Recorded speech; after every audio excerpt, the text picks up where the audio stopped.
Friends, ये जो vacancies निकली है ये SJVL लिमिटेड यानी सतलुज जल विद्युत निगम लिमिटेड में निकली हुई है।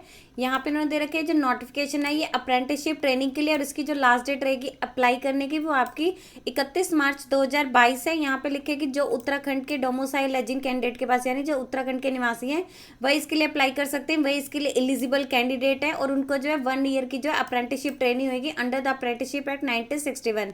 और यहाँ पे इन्होंने ट्रेड्स मेंशन की हुई है कि कौन कौन सी रहेगी। फर्स्ट इन्होंने दी हुई है यहाँ पे ग्रेजुएट अप्रेंटिस की, यहाँ पे दे रखी है सिविल जो ट्रेड है उसमें 6 है, इलेक्ट्रिकल में 4 है, एंड मैकेनिकल में 4 है, एंड ह्यूमन रिसोर्सेज में 3 है, एंड फाइनेंस एंड अकाउंट में 3 है। टोटल जो है 20 वैकेंसीज है। आगे यहाँ पे इन्होंने फ्रंट में दे रखी है, जैसे सिविल की दे रखी है, सिविल इलेक्ट्रिकल एंड मैकेनिकल के लिए उन्होंने जो रिक्वायर्ड क्वालिफिकेशन मांगी है कि फुल टाइम आपकी बैचलर डिग्री होनी चाहिए इन इंजीनियरिंग, जो भी आपकी रेलिवेंट ब्रांच है, जैसे सिविल वाले हैं उनकी सिविल में होनी चाहिए, इलेक्ट्रिकल वाले हैं उनकी इलेक्ट्रिकल में होनी चाहिए, और जिनकी मैकेनिकल की है उनकी मैकेनिकल में होनी चाहिए।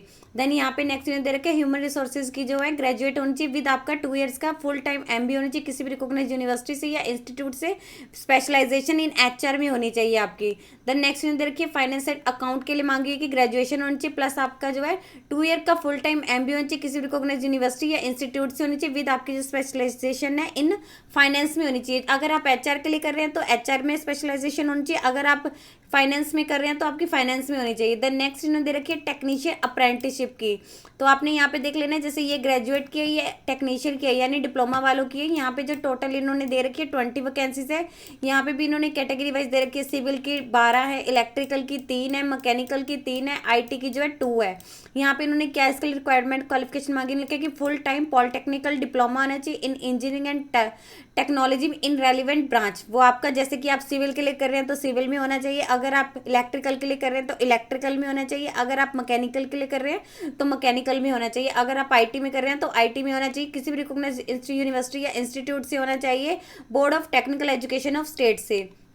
नेक्स्ट इन्होंने दे रखी है टेक्नीशियन अप्रेंटिस की ITI में हो रखी है। टोटल जो है 20 वैकेंसीज है। यहाँ पे इन्होंने दे रखी है इलेक्ट्रीशियन की 6 होनी चाहिए, ऑफिस सेक्रेटरीशिप या फिर स्टेनोग्राफी ऑफिस असिस्टेंट या ऑफिस मैनेजमेंट की 3 होनी चाहिए, फैब्रिकेटर फिटर या फिर वेल्डर की 4 होनी चाहिए, मैकेनिक की 3 होनी चाहिए, इंफॉर्मेशन कम्युनिकेशन टेक्नोलॉजी या IT या कंप्यूटर असेंबली में टोटल 4 होनी चाहिए। यहाँ पे इन्होंने जो रिक्वायर्ड क्वालिफिकेशन मांगी है कि ITI पास होनी चाहिए किसी रिकॉग्नाइज्ड इंस्टीट्यूट से। यहाँ पे दे रखे कि अगर जो कैंडिडेट है, जैसे इन्होंने बताया कि आर नॉट फिल, तो जो रिमेनिंग की रहेंगी वो आपकी जो है नेक्स्ट कैटेगरी को जो है फॉरवर्ड कर दी जाएगी। देन नेक्स्ट इन्होंने दिया हुआ है एज लिमिट क्या चाहिए होगी। इन्होंने कहा कि जो आपकी एज लिमिट है, जो भी मिनिमम एज लिमिट आपकी जो है वो 18 साल होनी चाहिए, और जो मैक्सिमम है 30 ईयर्स तक रहेगी आपकी जो एप्लीकेशन की क्लोजिंग डेट है। इसके अलावा जो SC ST वाले हैं उनको 5 ईयर की रिलैक्सेशन दी गई है, OBC नॉन क्रीमी वालों को 3 ईयर्स की दी गई है, PWD वालों को 10 ईयर्स की दी गई है। स्टाइफंड आपको दिया जाएगा, जैसे कि आपकी जैसे इन्होंने कैटेगरी बताई है, ग्रेजुएट अप्रेंटिस को दिया जाएगा 10,000 पर मंथ दिया जाएगा, जो डिप्लोमा अप्रेंटिस है उन्हें 8,000 दिया जाएगा, एंड जो ITI के हैं उन्हें 7,000 दिया जाएगा। आपकी जो ट्रेनिंग ड्यूरेशन रहेगी 1 ईयर की रहेगी। रिजर्वेशन दे रखे हैं, जो अगर कोई भी कैंडिडेट जैसे रिजर्व है, जैसे seat SC ST and OBC and PWD वालों के लिए, तो उन्हें अपना रेलिवेंट सर्टिफिकेट जमा करवाना होगा। इसके अलावा यहाँ पे दे रखिए preferences to PF and PI, यानी जो प्रोजेक्ट अफेक्टेड फैमिलीज है या फिर प्रोजेक्ट अफेक्टेड एरियाज है उनकी जो है 25% जो टोटल सीट्स में से जो है, मतलब उनकी मतलब वहाँ पे जो है आप कह सकते हैं उनको प्रेफरेंसेस दी जाएगी। फर्स्ट प्रेफरेंस जो है to the member of project affected areas, then जो नेक्स्ट उनको दी जाएगी कंपनी अथॉरिटी वगैरह की रहेगी। देन नेक्स्ट इन्होंने दे रखा है कि जो भी कैंडिडेट उत्तराखंड का जिनके पास डोमिसाइल है वही इसको अप्लाई कर सकते हैं। देन लिखे कि अगर कैंडिडेट ने अपनी जो है जो अगर लगता है कि उनका age criteria and educational qualification को मीट कर रहा है एप्लीकेशन की लास्ट डेट को, तो वो जो है अप्लाई कर सकते हैं। अगर किसी कैंडिडेट का रिजल्ट अवेटेड है तो उसको अप्लाई करने की कोई भी जरूरत नहीं है। देन लिखे कि अगर कैंडिडेट जो है वो अप्रेंटिसशिप ट्रेनिंग कर चुका है तो उसे भी जो है यहाँ पे अप्लाई करने की कोई भी जरूरत नहीं है। देन लिखे कि आपकी जो ट्रेनिंग इन्होंने बता रखी है 1 ईयर की रहेगी, कोई भी एक्सटेंशन नहीं रहेगी आपकी, एंड ना ही आपको कोई जो है एम्प्लॉयमेंट दिया जाएगा अगर आपकी जो है 1 ईयर की ट्रेनिंग कंप्लीट हो जाती है। देन लिखे कैंडिडेट को अपने खुद के अरेंजमेंट करने पड़ेंगे स्टेइंग के वहाँ पे। देखिए अगर कैंडिडेट ने अपनी एजुकेशन कंप्लीट कर लिया और वो अंडर ट्रेनिंग जा चुका है या जॉब एक्सपीरियंस है उसका, तो उसको यहाँ पे अप्रेंटिसशिप ट्रेनिंग के लिए वो एलिजिबल नहीं है। यहाँ पे इन्होंने इसका सिलेक्शन क्राइटेरिया बताया कि there will be no inter, वहाँ पे आपका कोई भी इंटर नहीं होगा। आपकी जो सिलेक्शन होगी, आपके जो भी मार्क्स आपने सिक्योर किए होंगे मैट्रिकुलेशन में 10th में, या फिर आपका ITI, जैसे आप ITI के अप्रेंटिसशिप के लिए कर रहे हैं तो ITI होगी आपका, या फिर डिप्लोमा, या फिर आपने जो अगर BTech या बैचलर ऑफ इंजीनियरिंग या टेक्नोलॉजी कर रखी है तो उसमें जो मार्क्स होंगे टोटल उनके मार्क्स पे डिपेंड करता होगा। यहाँ पे इन्होंने दे रखी है कैसे वेटेज दी जाएगी कि यहाँ क्या क्या रहेगा। बल्कि शॉर्ट लिस्टेड कैंडिडेट होंगे वो इसकी ऑफिशियल वेबसाइट पे आ जाएंगे, आप वहाँ पे जाके जो है चेक कर सकते हैं। Short listed candidate on the basis of जो आपने अपने एप्लीकेशन फॉर्म में इन्फॉर्मेशन प्रोवाइड की होगी उसके आधार पर होंगे, जो भी आपने अपने डॉक्यूमेंट वगैरह होंगे। जब भी आपको वेरिफिकेशन के लिए बुलाया जाएगा तो अपने ओरिजिनल डॉक्यूमेंट लेके आने होंगे, जो भी आपने उस टाइम पे मतलब एप्लीकेशन फॉर्म के साथ अटैच किए होंगे। अगर कोई भी आपका डॉक्यूमेंट मिसमैच होता है या कुछ भी गलत होता है, आपके कैंडिडेचर को कैंसिल किया जा सकता है।